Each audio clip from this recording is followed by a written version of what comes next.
How's it going, everybody? Mathew Owens here. Welcome to the Masters of Real Estate YouTube channel. A lot of investors ask me all about investing in promissory notes and want to jump in right away and get that cash flow coming in, because short-term and long-term promissory notes secured by a hard asset, which is real estate, is a great strategy to be able to cover all of your monthly expenses with cash flow and have that consistent cash flow coming in to be able to rely on. And a lot of investors love that strategy. They like rental property as well, but that is a little bit more volatile. You have tenants move out, or you have repairs, or you have different issues that can come up with that asset. But long term, you can get a good gauge for what that cash flow may look like.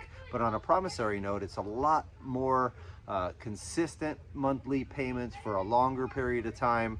You can do short-term construction notes or long-term notes to homeowners or to investors in different ways. There's a lot of strategies to use, but there's some key things that you need to understand when you're investing in promissory notes first before you even start. So it comes down to understanding the paperwork on the promissory note, okay, and all of the inner workings of that and how it protects yourself. How do you protect yourself there?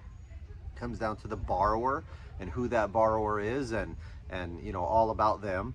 And then it comes down to the collateral, the property in itself, and understanding, you know, what that property is, making sure you do your right homework on that property as well, and then understanding the laws in the different states that you're doing business in, and dependent if it's a homeowner loan or a investor loan, there's different laws. There's different laws in different states, so very important to pay attention to those laws as well. So with regard to the promissory note, the actual contract of the promissory note, the note involved, that is what actually governs your contract. That goes over your interest rate, that goes over your terms, that goes over the collateral involved, who the borrower is, the monthly payment involved, all of that documentation, what happens if it's late, your rights. It's a full contract that gets secured by the property, usually by a mortgage or a deed of trust, that gets recorded at the recorder's office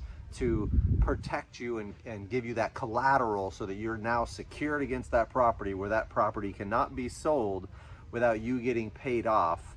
And that's typically in the provisions of the promissory note called the due on sale clause. Now, people do it anyways. You want to be able to be notified if that occurs, and understand what the legalities are there as far as the due on sales clause goes. But with regard to the actual documentation, you have your promissory note, you have your deed of trust or your mortgage, and then you typically have a personal guarantee. You have to get all the borrower documentation and the application all lined out. There's a slew of little pieces of information that you need to have available for that note to be freely transferable and be able to have a buyer that's interested in that note if you ever wanted to sell that note off. So very important to understand the documentation that goes with selling a note as well. So if you're selling a note off, then typically you're going to go through and do an allonge that assigns that note over. You're going to do a purchase contract for that note, and you're also going to go and do an assignment of the deed of trust or an assignment of the mortgage to another party. Whoever's buying that note now is given the collateral, and that assignment gets recorded now at the recorder's office as well. So, you know, whenever you're doing the promissory note, you have the promissory note, the deed of trust, securing the property. You can assign that deed of trust over to another party, and also do a sale agreement to sell that note to somebody else.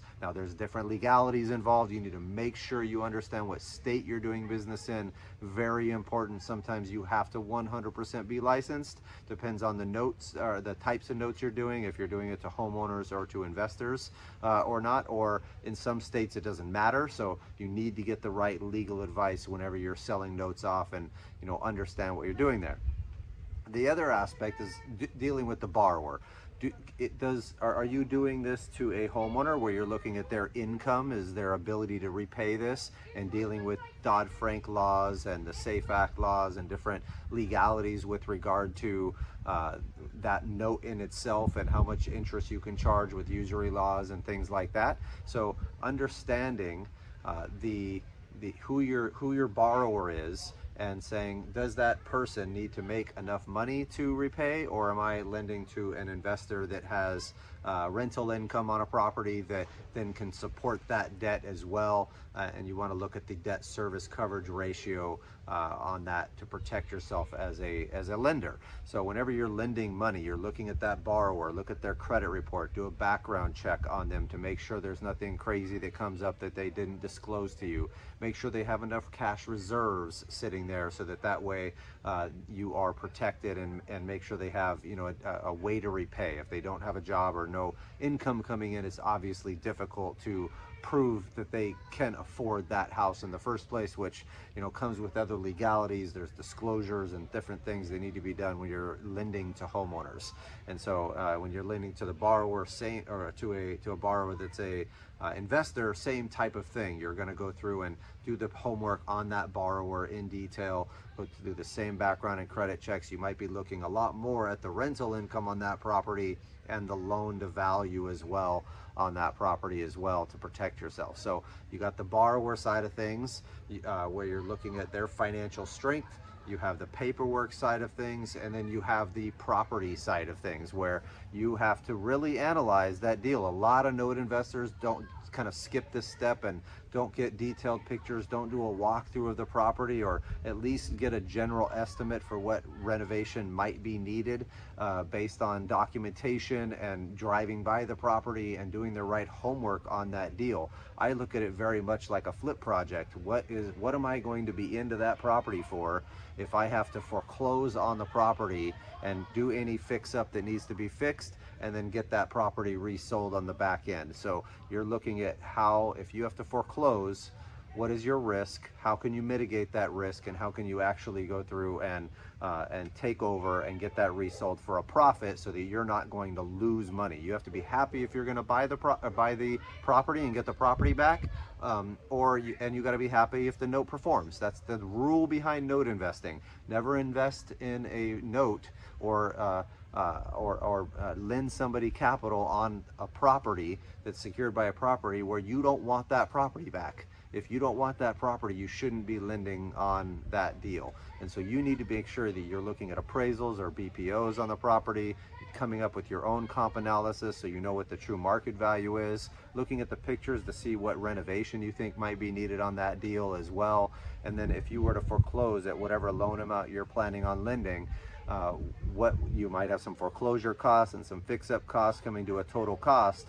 Can you then still sell that property and make a profit on top of what your normal interest would be in the first place, so that you can be compensated for the additional workload associated with having to take that over and resell it? And that's a very tricky thing to do. You need to make sure that you understand the renovation side of things and are holding back renovation funds if there are any, or making sure that that risk is considered in your loan to value, so that you're protected there when you're actually lending capital. So some of those things on the property specific due diligence is extremely important to understand. And then you have the legalities piece, right? Like I mentioned earlier, you're dealing with the homeowner side. You have different rules and regulations and laws in different states than when you're dealing with lending to a investor on a short-term fix and flip loan or a rental loan or something along those lines. You have different laws involved there when you're lending. And so understanding those laws in each state and getting the right legal advice in each state is absolutely key. Understanding the usury restrictions when you're dealing with homeowners or investors in a lot of these different states. Understanding the different disclosures that you have to provide to the homeowners I think are very important as well. So all of these aspects when you're dealing with the lending environment, and making sure your documents in themselves are actually compliant in that state as well, because a lot of people will use the same documents. You need to have an attorney in each state review these. There's different deeds of trust, there's different guarantees, there's different assignments of deeds of trust, different legal descriptions written in different ways in different states. So understanding the legalities in each state that you're lending in is really important. And then it comes down to understanding the servicing components of that note. What does that contract state? Are you communicating with your borrower correctly on this? And if there's a default or an issue that comes up, be very proactive about it so that you don't have to lose money. Remember, you want that thing performing really, really well, and you want to be able to make sure that you are doing your right due diligence and being proactive whenever an issue does arise with the promissory note, because there are shady borrowers out there. We've gotten plenty of fake bank statements and things like that that are just absolutely obvious. You've gotten plenty of background checks coming out bad, plenty of credit checks coming out really bad where there's really late things very recently and that kind of stuff that comes up. And so understanding what the risks are and how you mitigate them on the property side, the documentation side, and the legality side, and the borrower side are absolutely key to be a successful promissory note investor. But once you are able to understand those aspects, you might have a loser deal every once in a while in a big portfolio. But if you're able to develop a portfolio of these notes, your risk is mitigated. You're actually diversified across multiple borrowers and probably multiple markets around the country. It's a great strategy to utilize to get consistent cash flow coming in, and getting outside servicing involved can make it a lot more passive as well.